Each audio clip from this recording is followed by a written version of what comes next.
안녕하세요. 정문일침 황철중 대표입니다. 2021년 6월 16일이고요. 오늘 수요일이죠. 오후 12시 07분 지나고 있습니다.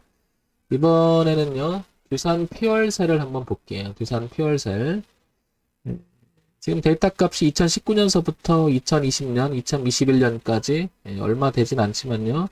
흐름을 그래도 한번 보겠습니다. 뭘 보냐면 일단 연봉을 통해서요. 여기 만 원대 거래가 많았었고요. 그 다음에 지금 가격대인 이 5만 원대 거래가 많아요. 이렇게 보면 여기가 그렇죠. 예. 여기서 매집을 해서 올라온 그림이 여기서 상당히 많이 팔 수도 있고요. 누구는 또 팔면 누가 받아내겠죠. 이렇게. 그러다가 이렇게 올해 아래 꼬리를 살짝 달았지만 다시 올려놓은 모양이죠. 그래서 지금 여기를 저항을 맞고 매물대 저항을 맞고 떨어질지 아니면 안 차게 될지 이 부분이 지금 굉장히 중요한 위치에 있음을 알 수 있죠. 자, 이 부분을요 조금 더 구체적으로 보기 위해서 월봉으로 넘어가 볼게요. 파동을 좀 구체적으로 보려고 하는 거죠. 자, 이렇게 좀 당겨 보면 흐름을 한번 보면요. 두산 피올셀은 이렇게 강한 흐름이 있었죠. 작년서부터 이렇게 흘러가다가 올해 들어와서 한 3월 달부터 이렇게 1월, 2월 고점을 찍고 3월부터 이게 고가를 조금 낮추면서 좀 밀리는 모양이 나와요. 그죠? 그렇다는 얘기는 요 구간에 한 번 더 볼 때 여기 보시면 어떻습니까? 요 가격대가 요 밀렸던 가격대 즉 4만원대 여기가 거래가 많았죠. 이때도 여기서 좀 왔다 갔다 했던 시간이 있었고 올라갔다 눌림을 주고 지지를 하고 한번 올라갔다가 4만원대는 이탈하지 않으려고 하는 성질은 보여요. 여기 지켜보려고 하죠. 그리고 다시 올해 이번 달 들어와서 양봉을 만들면서 위쪽으로 한번 꺾어 보려고 하는 모습이 좀 강합니다.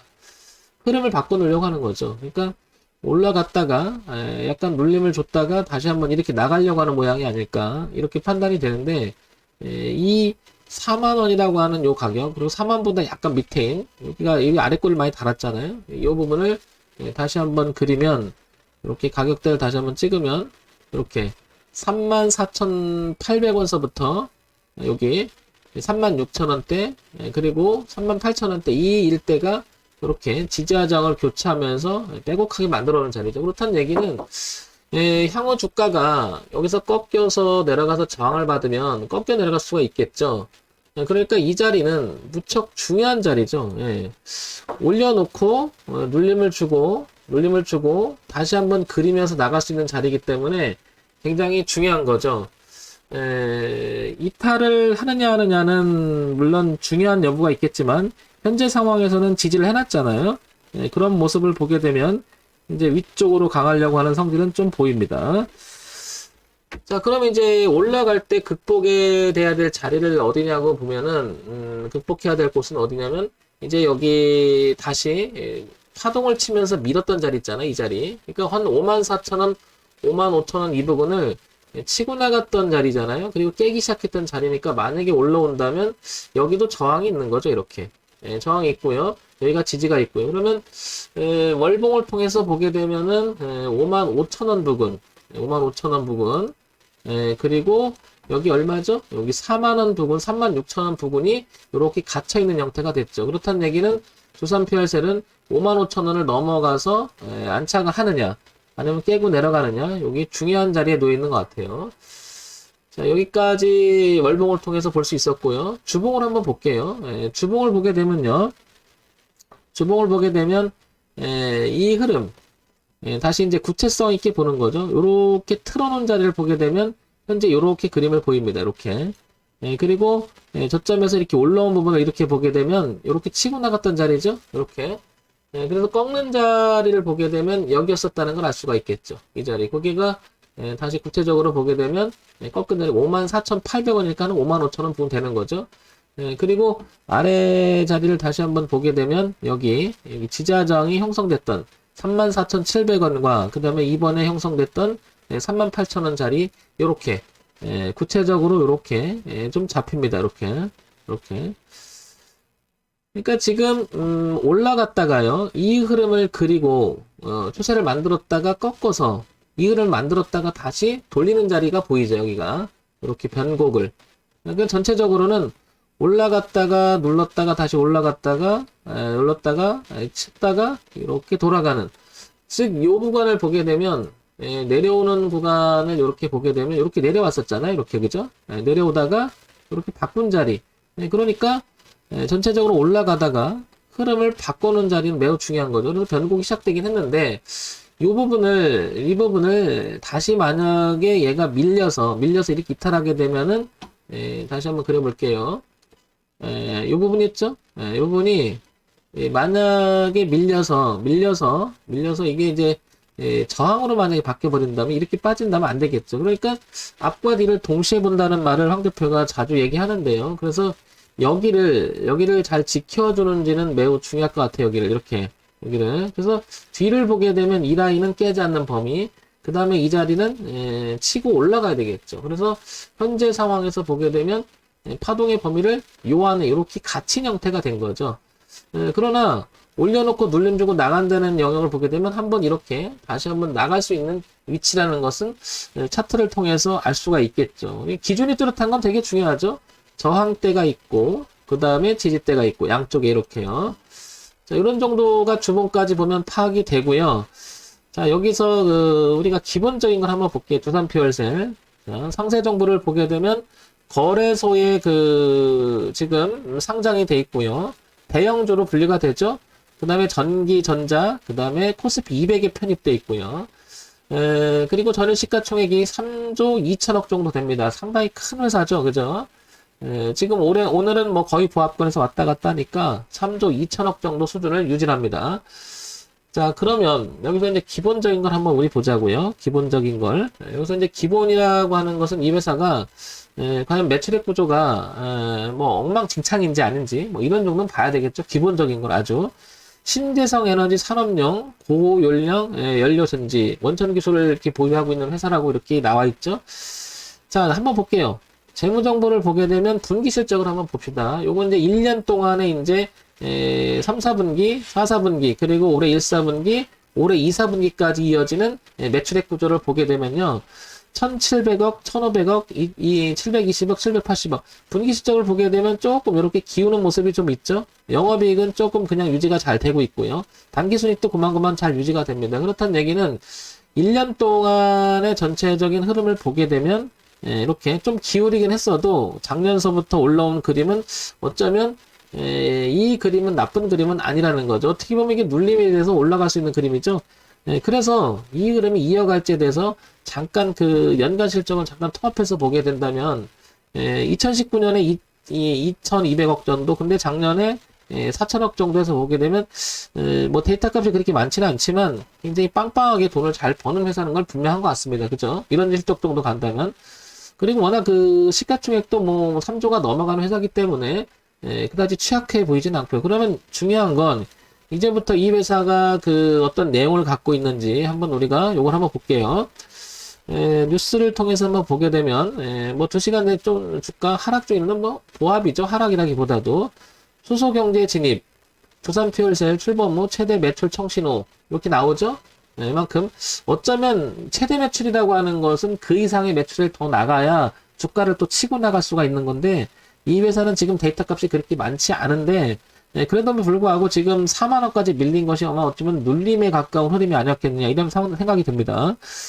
자, 일단은 두산퓨얼셀은 여기 보시면 미 연료전지 발전소 착공 연기 뭐 이런 내용도 나와요. 그죠?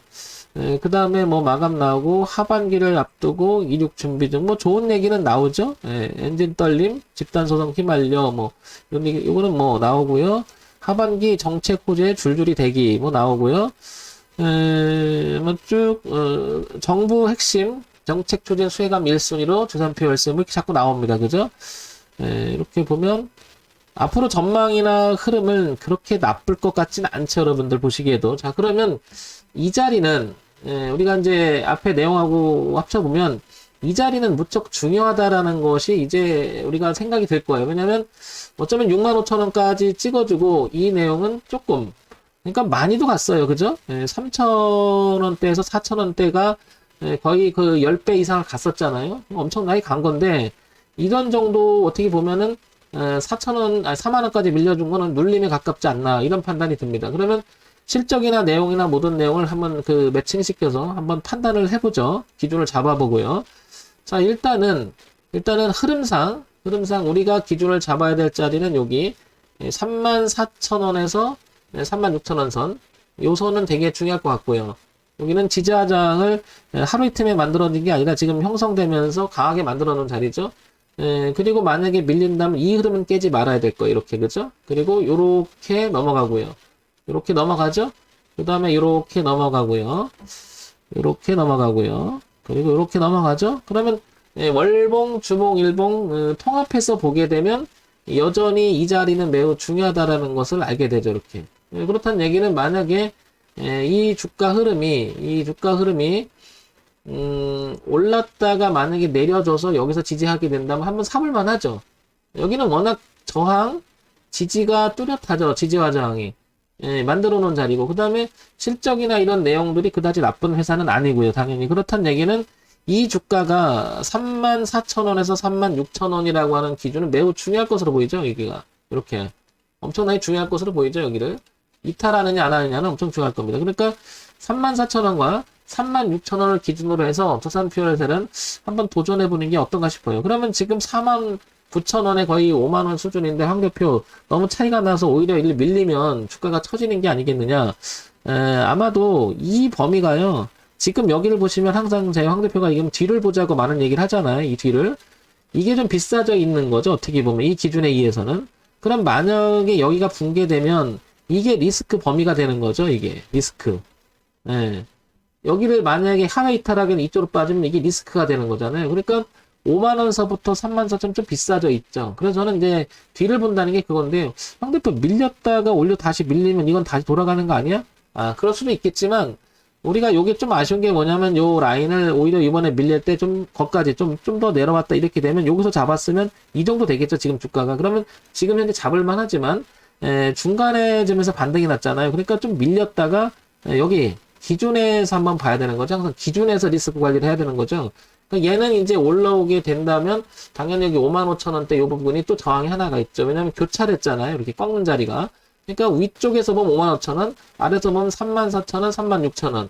지금 현재는 48,950원에서 48,950원에서 왔다 갔다 하잖아요.